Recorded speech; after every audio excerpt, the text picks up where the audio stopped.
Des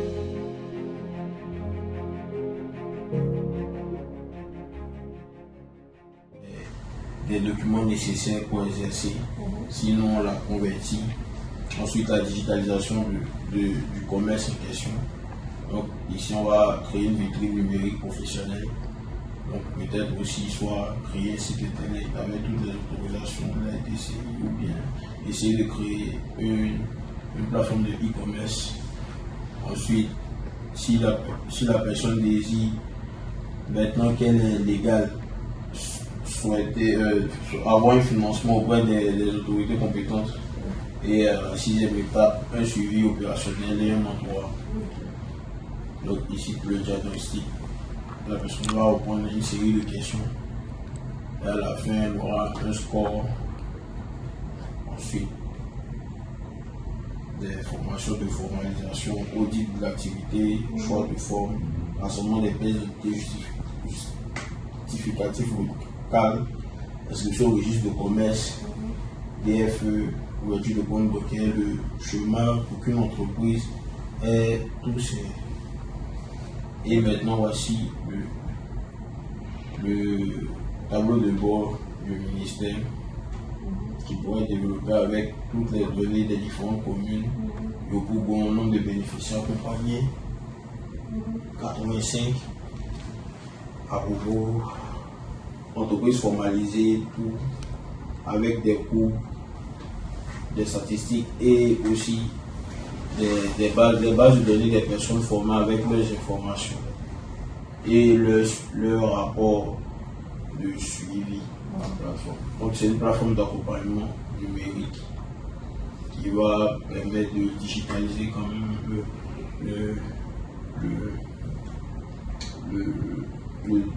le domaine du commerce, le principalement chez les gens qui n'ont pas véritablement l'accès à l'information. On pourra les accompagner numériquement et puis ils pourront avoir un suivi personnalisé aussi. Au niveau d'Abidjan, comme nous avons notre nombre de niveau, on a beaucoup de personnes, on veut dire pour dépasser vous, on a des véhicules, on a une à disposition. Tout ça nous-mêmes, on peut prendre en charge au sein de notre institution.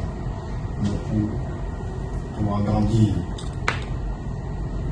dans notre demande d'appui institutionnel, le ministère peut évaluer qu'est-ce qu'il peut faire pour nous aider, pour nous faciliter, pourquoi on le fasse. Sinon, nous ne le faisons pas pour gagner des bénéfices. Voilà, pour nous, c'est pour aider le maximum de la population, ce qu'on peut faire. Pour les commerçants qui sont partis, parce qu'il y a d'autres qui ont signé 5, 6, 3 partenariats. Donc, en tout cas, chaque commerçant a eu au moins 2, 3, 4 fournisseurs ou 3, 4 industries qui ont signé leur contrat.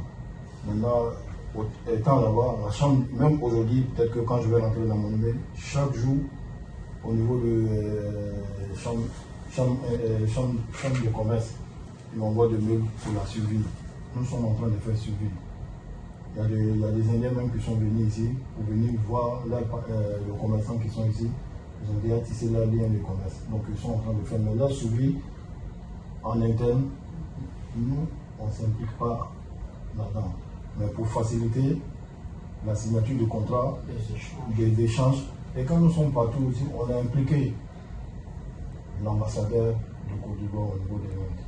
Chaque contrat qui sont signés, on a dit comment on appelle,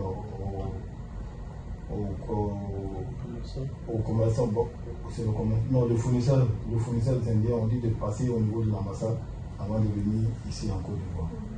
Donc, tous les commerçants sont satisfaits. Chacun est, comme cette fois-ci, ils disent qu'ils ne veulent pas, ils veulent seulement 9 personnes. Sinon, on avait il y avait beaucoup de participants, mais aussi il y a le moyen qui nous manque aussi de partir avec assez de nombre de personnes. Donc, il y a plusieurs commerçants que nous avons formés au niveau d'Agamé et au niveau d'Agogo.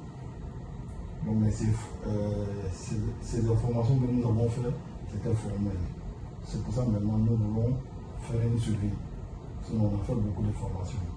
Mais maintenant, on veut faire des suivis. Donc, pour faire une suivi, il faut avoir des plateformes. Tous les commerçants qui sont formés, soit on doit les enregistrer.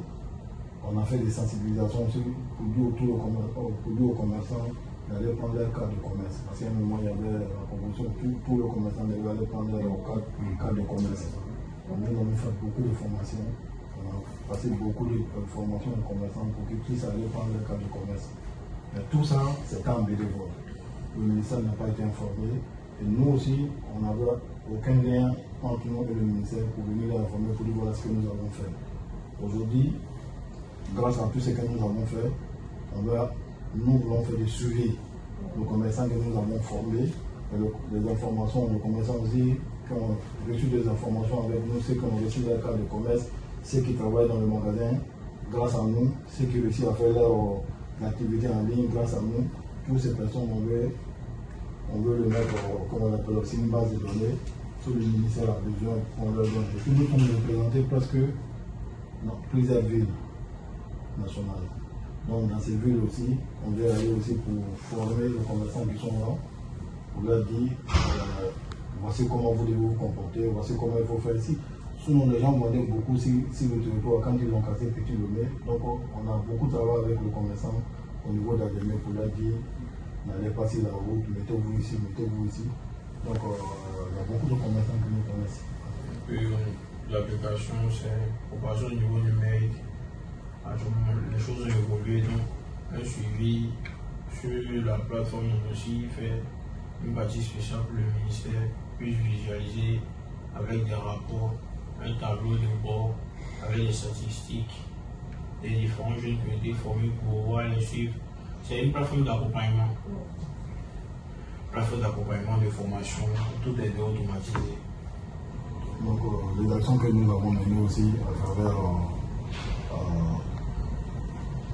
d'autres villes et pays Abidjan, comme ces actions ne sont pas purement commerciales, c'est des actions humanistes.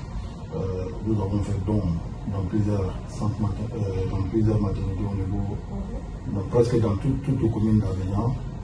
Et aussi, on a fait distribution du riz. Presque dans toutes les communautés, on a fait des formations, on a donné des permis aux jeunes. Tout ça, l'ONG a financé par elle-même son compte propre, grâce aux cotisations des membres et puis le président lui aussi. Donc tout ce que nous avons fait sont nous-mêmes nos fonds propres.